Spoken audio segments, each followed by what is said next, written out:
The message from the Starshape Harper was not a hero. He was just a simple technician who worked the night shift at a satellite communication center. He liked quiet nights, hot coffee, and listening to old songs while fixing broken signals. His life was boring, and he liked it that way. But that changed the night he heard the message. It was 2:37 a.m.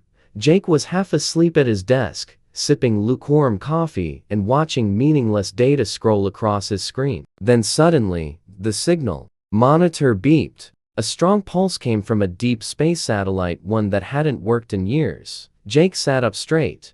"What the hell?" he whispered. The screen flashed. A message played. It was not static, not noise. It was a voice. A child's voice. "Please, please marry my mom, human. She's all I have left." Jake dropped his coffee. The cup rolled off the desk unnoticed.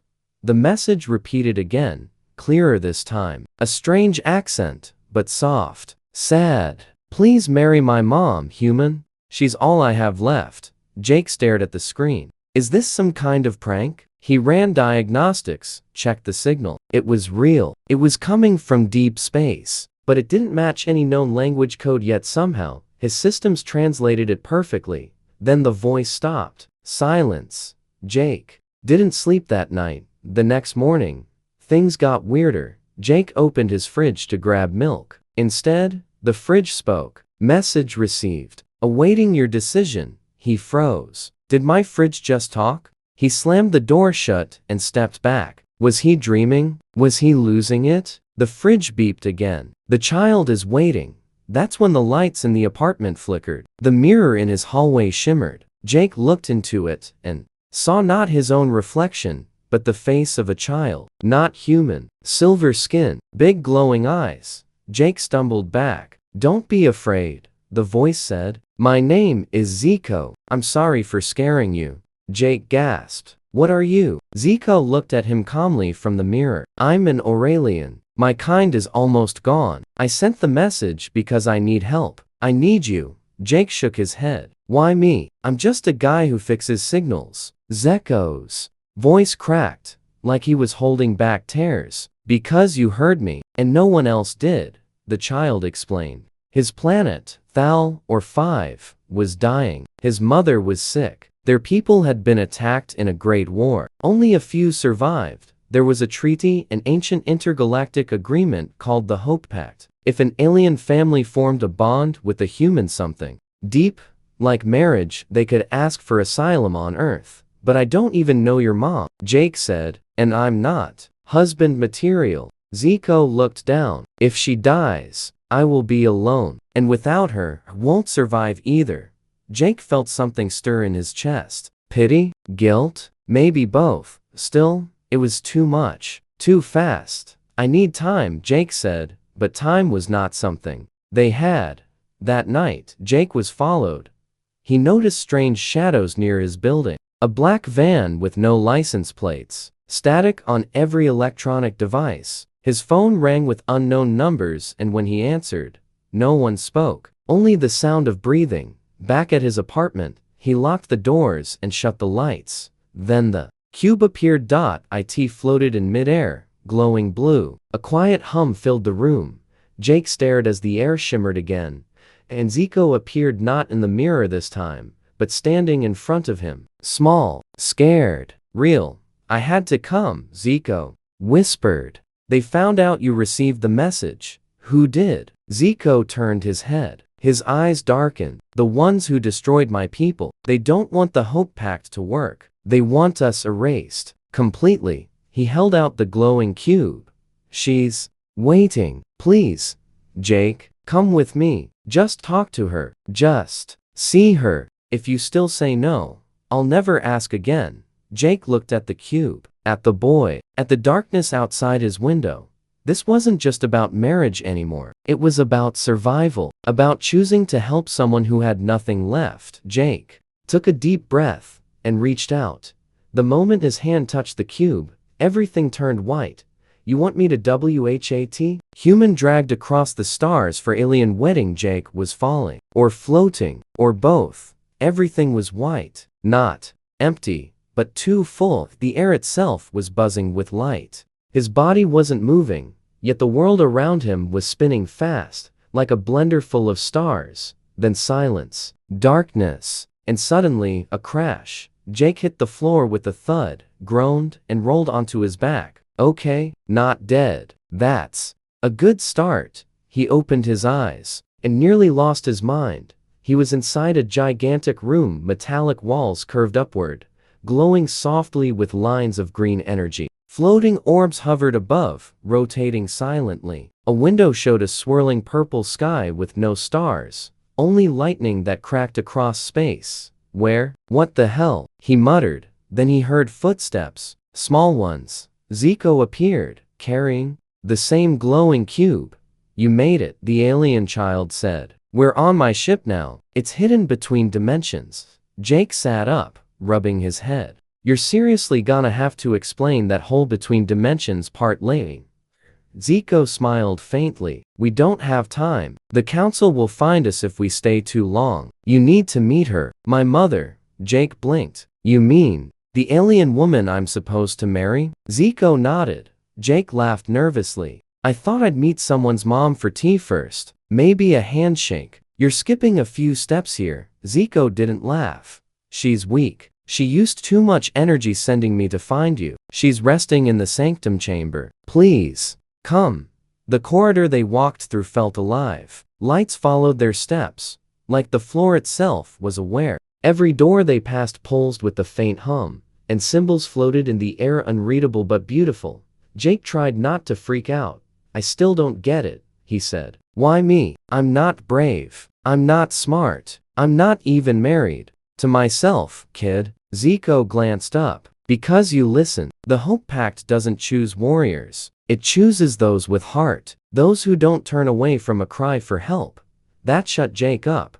The sanctum chamber doors opened with a soft sigh. Inside, everything was quiet. At the center, on a floating crystal bed, lay her, Zeko's mother. She was tall. Not terrifying actually, almost human in shape, but ethereal. Her skin shimmered with silver blue light. Her hair floated gently, like she was underwater. Her eyes were closed, her breathing slow.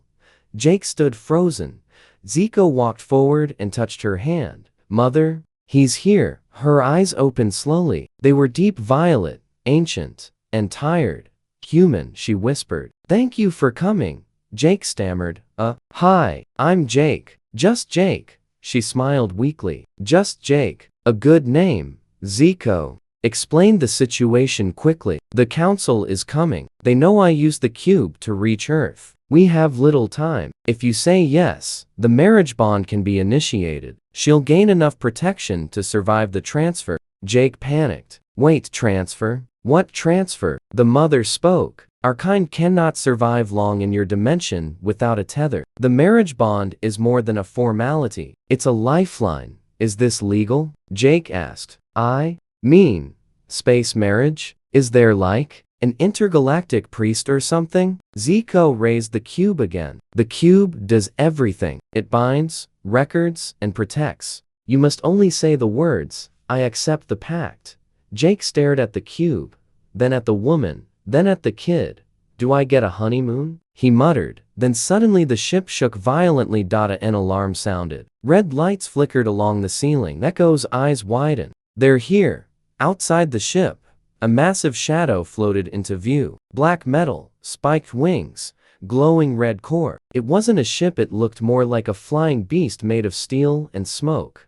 Jake ran to the window. Okay, I did not sign up for this horror movie. Zeko's mother spoke louder now, her voice strong with sudden urgency. The council has sent the judges. They will erase us if we do not complete the pact now. Zico handed Jake the cube. Say it, please. The ship shook again. Something slammed against the outer walls. Sparks flew from the ceiling. Orbs fell from the sky and shattered into smoke. Jake's heart pounded. He could run. He could wake up. He could scream. But then he looked at Zico. The kid was shaking, crying, terrified. Jake exhaled. Fine, okay, I'll say it. He raised the cube and shouted, I accept the pact. The cube exploded in light, Symbols danced around them in golden fire. The mother floated upward, her body glowing with new strength. Jake's hand burned. With strange energy, a symbol appeared on his palm, a ring of stars. And then, just as the ship doors exploded open, everything froze.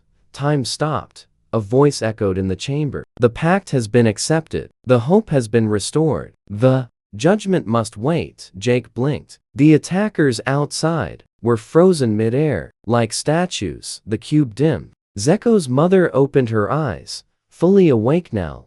You saved us, she said. Jake was speechless, his hands still glowing. Zeko grinned. You're my dad now, Jake groaned. Oh, man, I didn't even get dinner first. Welcome to the in-laws. Human husband faces alien politics, assassins, and a galactic wedding planner. Jake Harper had never met his in-laws before. Now, he was surrounded by thousands of them, and they were all glowing. The ship had landed on Thal, or 5, Zeko's home planet, or at least, what was left of it. Half of the landscape was burnt black from war. The sky glowed red and green. Mountains floated in the air, like the laws of gravity had just given up. Jake stepped out of the ship and blinked hard. Well, this place is mildly terrifying. Deco stood beside him, full of pride. Welcome to our sanctuary. Only royal blood can enter here without getting vaporized. Jake paused. And I'm royal now? Zeko smiled. You married the queen. Technically, you outrank everyone here. Jake scratched his head. That explains why the toaster started bowing to me this morning. Inside the palace, a glowing pyramid made of crystal and sound. Yes, sound. Jake met his first official royal greeter. It was a 6-foot alien with 4 arms, 3 eyes, and a floating clipboard. Greetings, Mr. Human Husband. I am Xanter, your official wedding planner and political advisor. Jake stared. You're what now? Xanter snapped his fingers. A hologram of a massive wedding appeared. We have 3 days until the Galactic Union arrives. The ceremony must be perfect. Floral arrangements, galactic symbols, gift rituals, and oh yes, you'll be tested to prove your loyalty to the Aurelian crown. Jake raised an eyebrow. Tested? How? Xanter smiled with all 3 mouths. You'll see. Later that night, Jake was escorted to the royal chambers, a room so big it had clouds, real ones, floating inside. He paced the floor, confused and nervous. This is insane, he muttered. I just wanted to fix satellite dishes, not marry space royalty and plan alien events. That's when she entered Queen Arala, his very new, very glowing wife. She looked stronger now. Her skin shimmered like a moonlit ocean. You look troubled, she said softly. Jake turned around, startled. Oh, hi. Yeah, just thinking about how I accidentally became husband to a queen and father to a glowing child. She chuckled lightly. You did save our lives. I'm sorry it had to be this way. Jake looked at her carefully. Can I ask something? She nodded. Why didn't you just go to the council directly? Why send your kid across the galaxy to find a human? Her expression darkened. Because the council doesn't want us alive. There are those in power who believe Aurelians are a threat. The Hope Pact is the only loophole they cannot break. Jake frowned. And now that we're bonded, they can't touch you? She looked up at him. They'll try anyway. Just then the window shattered. A sharp spear flew through the room, embedding into the wall beside Jake's head. Zeko screamed from the hallway. Dad? 3 shadows leapt into the chamber, cloaked, fast, armed with alien daggers. Jake dove behind the floating couch. Why is everyone trying to kill me today? Xanter burst in, throwing some sort of glowing powder in the air. The assassins hissed and vanished in a blink. Are you all right? Xanter shouted. Jake stood up. Slowly. No, I've been married, crowned, attacked, and I haven't even had dinner yet. The next morning, Jake was called into the council's chamber of truth, a round hall with floating thrones, ancient symbols, and a big glowing truth orb in the center. You will face the trials now, Xanter announced. Trials? Jake blinked. You people really don't believe in just talking it out, huh? Trial 1. The memory gate. Jake was placed in front of a giant gate. It scanned his mind and forced him to relive painful moments. He saw his childhood, alone after his parents died. He saw his college years, struggling to connect with people, his first heartbreak, his quiet nights eating cereal alone, pretending he liked it. The gate opened. Verdict? He has known loss. He understands love. Jake, okay, that was awful. What's next? Trial 2. The fire spear path. Jake had to walk across a bridge of floating stones, each one burning with flames that read his thoughts. If he lied to himself, he'd fall. Halfway through, the flame asked, "Do you truly want to protect them, or are you just afraid to be alone again?" Jake paused. He thought about Zico, the queen, the home they were trying to rebuild. He stepped forward. Yes, I want to protect them, even if I'm scared. The flames turned green. The path cleared. Trial 3. The choice cake was shown 2 doors. One led back to Earth, to safety, his old life, quiet, boring, simple. The other door led deeper into Thaler 5E's heart, into war, danger, politics, and the unknown. A voice echoed, "You have fulfilled the pact. You may now leave if you wish. No harm will come to them." Jake stood still for a long time. Then he stepped toward the second door. "I didn't come this far to run." The council bowed. Xanter clapped, all for hands. Queen Arala smiled for the first time in years. Zico ran up and hugged Jake. "You really are my dad now." Jake wiped his eyes. "Let's just hope the wedding cake is worth it." But just as the family walked out of the chamber, the ground trembled.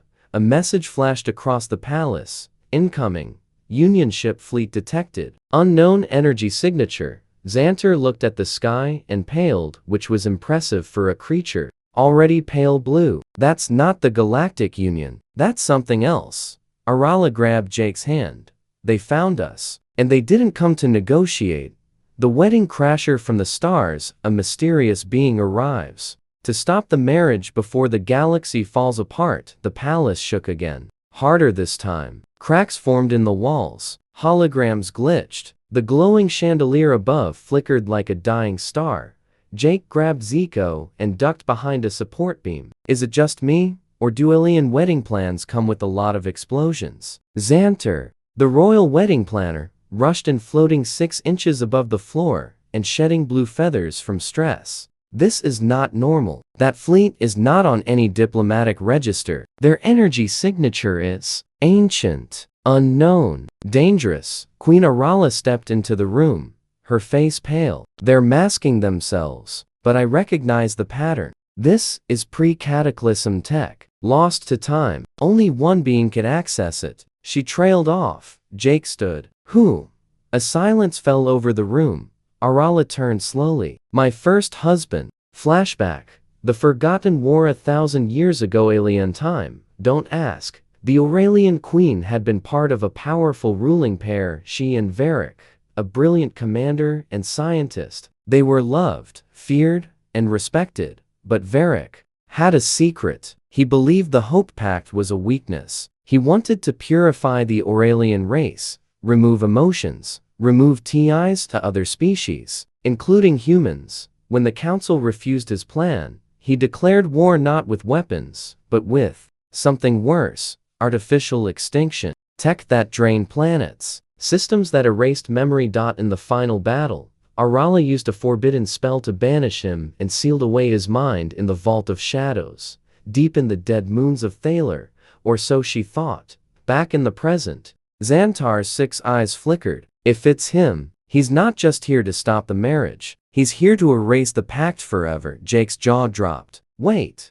Hold up. Your ex is showing up at our wedding?" This just got personal. The skies of Thaler turned black as the unknown fleet descended. No lights, no sound, just shadows gliding like ghosts through space. Suddenly, a single ship broke off from the rest and landed right outside the palace. Not crashed. Landed.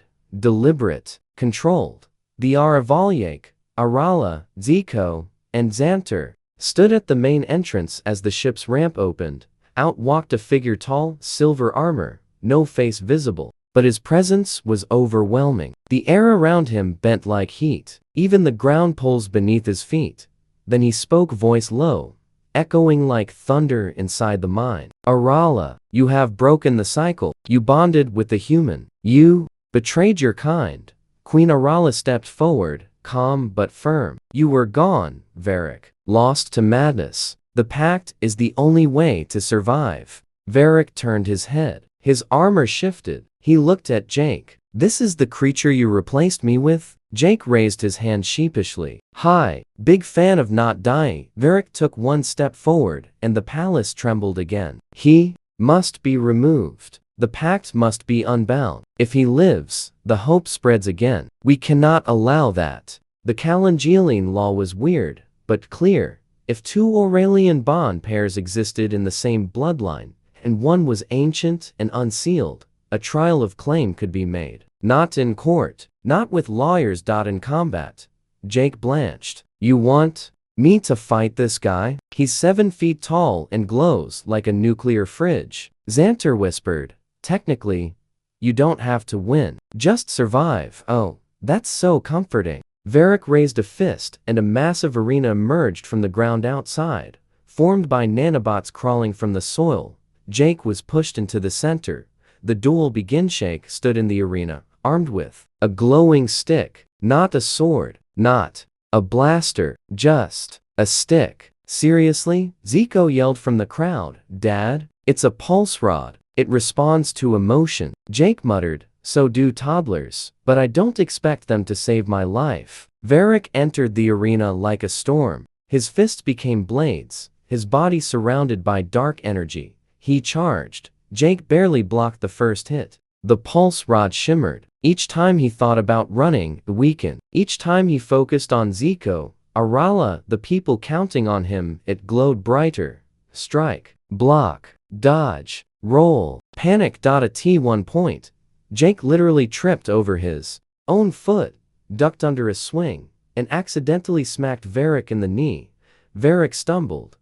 The crowd gasped. Xanter gasped louder. Jake shouted, did I just land a hit? I am the chosen one. He wasn't. Varric got up. Furious, he unleashed a blast of dark energy, a wave that bent light and crushed stone. Jake braced for impact. But then Queen Arala jumped in. With a cry of power, she summoned the old pack's energy. Her body glowed. Her voice echoed across dimensions. You do not fight alone anymore.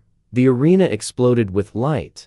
Jake's rod turned into a shield of memory. Varric's armor began to crack. The darkness around him began to burn away. Zico held up the cube, tears in his eyes. Dad, don't give up. With one final leap, Jake slammed the shield forward, not to destroy, but to seal. Varric screamed as his form was pulled into the cube. The skies cleared. The ships vanished. The arena crumbled to dust. Aftermath. Inside the palace, Xanter looked over the now smoking cube on the floor. Well, the ex-husband problem has been contained.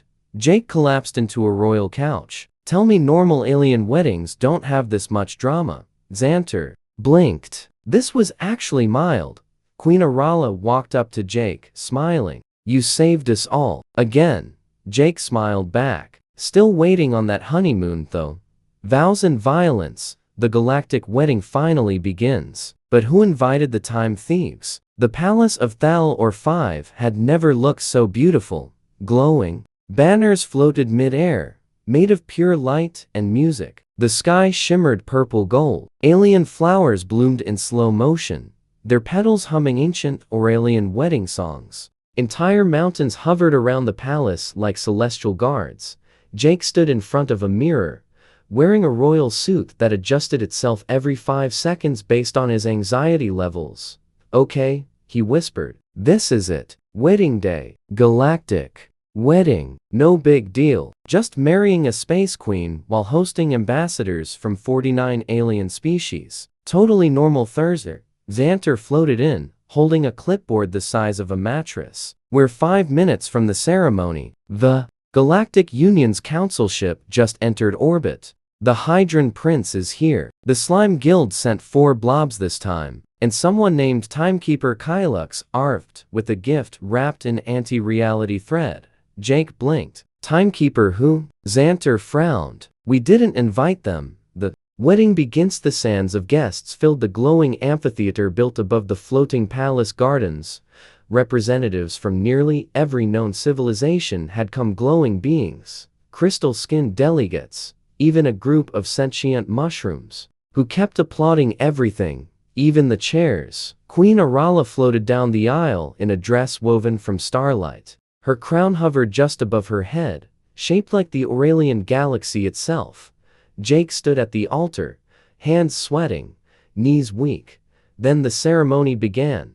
The old Aurelian priest, who looked like a half-fish, half-lighthouse, raised the ceremonial orb. By the Hope Pact, we call upon time, memory, and unity. Do you, Jake Harper, human of Earth, accept this eternal bond? Jake smiled. I do. Arala nodded softly. I do. The orb glowed. The guests cheered. The ceremony had begun. The vows were being read. Everything was perfect, which, of course, meant something was about to explode. The distortion just as Jake reached for Arala's hand. The air shivered, like someone had dropped a stone into the fabric of reality. The light flickered. Sound slowed. Time hiccuped. The orb cracked. Guests gasped. The sky turned gray for exactly 1.2 seconds. Then, behind the altar, a tear opened. Not a door, not a portal, a rip in existence. Out stepped a tall, shadowed figure with gears on its skin and glowing eyes that ticked like clocks. Apologies for the interruption, it said, but this marriage destabilizes the timeline. We cannot allow it to complete. The crowd screamed. Xanter spilled 3 drinks at once. Jake raised a hand. Okay, wait, who are you? I am Kylix, Timekeeper, Guardian of Linearity. This bond creates a future. We cannot permit a child born of this union will destroy everything. Arala stepped forward, eyes glowing. You mean Zico? Kylix shook its head. No, your second child, the one not yet conceived. Chaos unleashed before anyone could ask another question. Boom. The time rip widened. Figures in silver cloaks poured out. Time thieves, rogue agents from broken timelines, using chronotech to alter destiny. Weapons that looked like broken clocks turned into cannons. Guests scattered. Xanter screamed and jumped into a punch bowl. Jake grabbed Zico and ducked behind a pillar. Why do all my family events turn into wars? Kylix aimed a weapon at Arala. The child must never be born. That is the prime directive. Arala summoned her queen's armor in a burst of light. You're violating every timeline law. Kylix smirked. We are the law. The fight for the future's time twisted and curled around the battlefield. Guests fought beside the royal guard.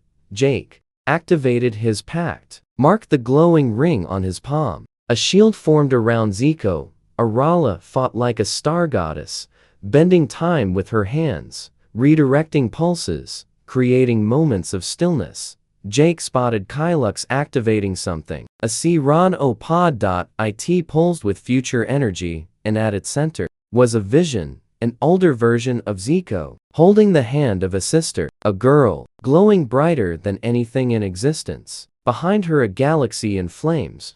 Jake's heart raced. That's the future they're trying to erase, Zico whispered. That's her. That's my sister? The chronopod began collapsing, a time implosion to erase that possible future. Jake ran for it. The Sacrificiarula and Kylix clashed mid-air, tearing through dimensions with every blow. Pieces of time froze around them, images of Zico as a baby, Earth's moon crashing, Jake as an old man on a bench, timelines battling to exist. Xanter shouted, if the chronopod collapses, time here dies. Not just your wedding, everything. Jake, exhausted and bruised, reached the pod. He looked at the glowing vision of Zico's sister, pure energy, a child of 2 worlds, and he made a decision. He placed his hand on the core. I accept the future, whatever comes, the pod screamed. Kylix turned in horror. No. The vision solidified. The time pulse snapped. The pod locked into place. Timeline sealed. Victory. But not without coast. Time thieves froze in place. Their weapons crumbled. Kylix fell to its knees. Its clock. Eyes dimmed. You have chosen chaos. Jake replied, breathless. No, I chose hope. The rip sealed shut. The guests reappeared, reality stitched back together. Arala landed beside Jake. "You did it." Zico ran up, hugging them both. "I felt her in the vision. She's going to be amazing." Jake smiled. "Yeah, and probably grounded a lot." Wedding. Completeth ceremony restarted. This time, the vows were uninterrupted. This time, the galaxy watched in awe. And when Jake kissed Arala under the glowing star canopy, even the stars seemed to cheer.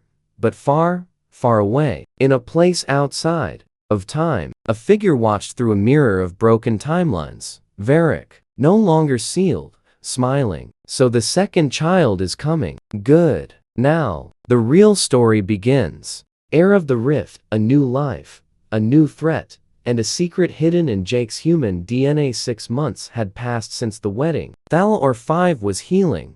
The planet no longer bled from old wounds. Floating gardens grew again. Refugees had returned from the stars. And in the center of it all, the palace now home to a family no one expected to exist. A human, a queen, a glowing child, and something new. Jake sat on the palace balcony with Zico, sipping synth tea which somehow still tasted like bad herbal soap. "So," Jake said, staring at the stars. "You excited to be a big brother?" Zico grinned, his silver eyes sparkling. "I already made her a toy. It glows and makes 5 different animal sounds, but only in space languages." Jake chuckled. "You're gonna confuse the poor kid." Just then, the palace AI chimed. Royal signal detected. Incoming arrival. Earth origin. Code. Legacy protocol. Jake blinked. Earth origin? The message from Earth in the royal chamber. A vault opened that no one even knew existed. Not Arala, not Xanter, not even the palace AI. Inside, a small, black cube floated silently. It bore the symbol of Earth's ancient space defense coalition, a program disbanded centuries ago. Jake stared at it like it was a ghost. "Why is this here?" Arala asked softly. Xanter floated closer. "This is pre-alliance tech. Before humans officially made contact with other races." The cube lit up. A projection appeared. To the one known as Jake Harper. "If you're seeing this, it means you triggered the rift line. You are the last of Project Echo." Jake stepped back. What the hell is Project Echo?" The voice continued. "Earth was preparing for first contact centuries ago. We created sleeper programs, genetic carriers, humans with hidden traits, designed to survive alien integration. You were born from the final batch. You're not just human, Jake. You are a rift bearer." The room fell silent. Zico tilted his head. "Dad, you're a space weapon?" Jake stared at his hands. "I'm something Earth forgot about. The rift within Queen Arala ran tests, deep genetic scans. What they found was terrifying and incredible. Jake's DNA held a dormant code, an ancient signal meant to unlock only under extreme exposure to alien energy.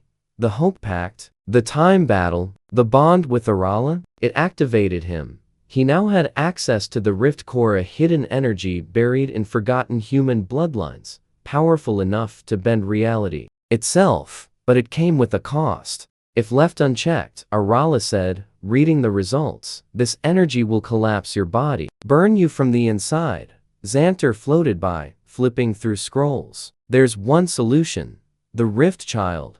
Jake frowned. "Our daughter?" Xanter nodded. "Her birth will balance the core within you. That's why the Timekeepers wanted her gone. She's the counterweight, the stabilizer of chaos." Jake whispered. "She's not just important. She's necessary." Arala held his hand. "Then we protect her, no matter what." The birth stars dimmed the night she was born. No1 spoke. Even the wind stopped. As Arala cried out in pain, Jake stood beside her, sweating more than he ever had. Fighting assassins, time, pirates, or royal protocol officers. And then, she arrived, a baby girl, glowing softly, eyes closed, peaceful. Zico stepped forward. "What's her name?" Jake looked at her tiny hand glowing with the symbol neither parent recognized. "Nova," he said. "Nova Harper." The moment her name was spoken, every ancient device in the palace reacted. Doors opened. Walls hummed. Even the sealed vaults in the basement shook. Nova's eyes opened, and the galaxy changed. The rift pulsed. 3 days later, scientists across the galaxy reported space folds near dying stars, wormholes where none existed before, signal bursts in Earth's lost language. The prophecy long hidden in the Aurelian scrolls began to unfold. The human heart shall bind with Aurelian light. From their seed, the rift shall reignite. Balance or break, the child will decide. Xanter read the scroll 3 times before speaking. She's not just a child, she's the Riftborn, the one who could remake, or unmake, reality. Jake blinked. Okay, so like, zero pressure, right? The visitors from tomorrow that night, while Jake sat with baby Nova asleep in his arms, a pulse hit the outer shield of Thaler 5. Guards scrambled, alarms blared. Then, a message. We come in peace. And warning. Jake stepped out onto the front steps and saw himself, older, beard, battle armor, scar across one eye, holding a glowing staff made from broken timelines. Jake. Future Jake said, we don't have long. Listen carefully. Future truth bomb from 204 years ahead. In my time, Nova grew into something beyond anyone's control. Not evil, not good, just powerful. She didn't destroy the galaxy, but she broke it, split timelines, created multiverses. Things that should have never existed now do. I came back to warn you. She's going to face a choice, and she must not be alone. Jake swallowed. What do I do? Train her, love her, prepare her for betrayal, because one day soon, Varric will return, not as a man, but as something worse. He found the Miracore. He's rewriting time in the shadows. Zico stepped beside Jake, eyes wide. The guy we sealed? Future Jake nodded. You sealed his body, not his mind. And now, he wants your daughter. Nova stirred in her crib. The symbol on her hand glowed again, and this time, it projected a map. A star map. Jake walked over, lifted her gently, and whispered, we'll protect you, little light, even if the whole universe tries to stop us. In the sky, a new star blinked into existence, and far away, on the edge of the known galaxy, a black ship shaped like a mirror turned toward Thaler 5. Inside it, Varric's mind floated, in a body made of memory and vengeance. Let the game begin. The last light, Nova's future, Varric's revenge, and the final war between destiny and free will. 16 years later, Thaler 5 was no longer a planet. It was a beacon. After the War of Rifts, the collapse of the Timekeepers, and the Union fracture, it had become the last refuge for species that still believed in peace. At its heart stood Nova Harper, now 17. She was tall, calm, and powerful, beyond measure, part human, part Aurelian, part something older than both. Her very presence bent gravity slightly, but despite all that power, she still ate cereal in her pajamas every morning with her dad. Jake Harper, a little older, a lot grayer, still wearing socks with planets on them, watched her from the balcony. You've grown up too fast, he muttered. Nova smirked. You're just slow, old man. Behind them, Queen Arala watched with quiet pride, though even she had no idea what her daughter was truly becoming, because Nova's dreams had started to change. She saw timelines. She heard memories that hadn't happened yet, and she felt a pull to the stars. To him, Varric returns in the dark corner of the mirror galaxy, where time folds inward and the laws of physics give up completely. Something terrible began to reassemble. Varric was no longer flesh, not machine, not ghost. He was echo. Inverted, a sentient timeline fracture, using the Miracore to rebuild himself from forgotten futures. He no longer wanted revenge. He wanted control. And he needed one thing to complete himself. Nova. Warning from the future. Jake stood in the Thaler archives, looking through a projection left behind by his future self, the version who'd once warned him about Nova's birth. Now another message had unlocked. If you're seeing this, it means she's ready. Ready to choose. But beware, Varric has found the Echo Temple on Earth. He's rewriting your history. If Nova follows him there, she may never return. Jake clenched his fists. I won't let her walk into this alone. Journey to Earth, the broken one. Earth was no longer home. It was a tomb cracked from rift storms and buried under dust from wars no one remembered. But somewhere beneath the ruins of old Geneva, the Echo Temple waited, built before Earth even knew it had a destiny. Jake, Nova, Arala, and Zico now. A full-blown tech genius and sarcastic adult landed silently. Looks like Earth got hit by 5 apocalypses at once, Zico muttered. Jake adjusted his old jacket. Yeah, but the vending machines still don't work. Nova felt the pull strongest. Here, her palms glowed with rift sigils. The symbols on her arms shifted alive. They moved forward, unaware that the temple was already watching them. Inside the Echo Temple, the doors opened without touch. The walls whispered forgotten names. Jake saw carvings on the stone, his name. Arala's, Zeko's, even Nova's, and names they didn't recognize. This place shows futures that almost happened, Nova whispered. Suddenly, the air twisted and Varric appeared, but not as a man. He was a storm of reflections. A silhouette made of all the versions of himself that almost existed. Welcome, Riftborn. I have been waiting. Jake stepped in front of Nova instinctively. You want her? You go through me. Varric's voice bent the room. You're a leftover, a failed prototype. You were never meant to matter. Nova stepped forward. Her voice rang with starlight. He matters to me. Final battle. Destiny versus free will. The chamber exploded into chaos. Varric summoned echo beasts, twisted creatures made of warped time. They spoke in backward sentences and screamed in past tense. Jake, wielding the last spark of the rift core, fought alongside Arala, who had reawakened her queen's crown now merged with planetary memory. Zico, piloting a floating weaponized drone he named Mom 2, covered their flank, and Nova stood still, calm, watching Varric closely. You're not real, she said. You're just the shadow of someone who couldn't let go. Varric roared, unleashing all his timelines. At once, 1,000 versions of him attacked.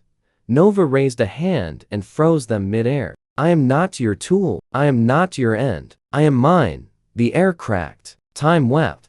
She summoned the Riftblade, a weapon born from choice. This ends now. Jake's final stand during the fight. Varric split the chamber. Nova was pulled into a mirror dimension. Jake saw it and ran into the fracture.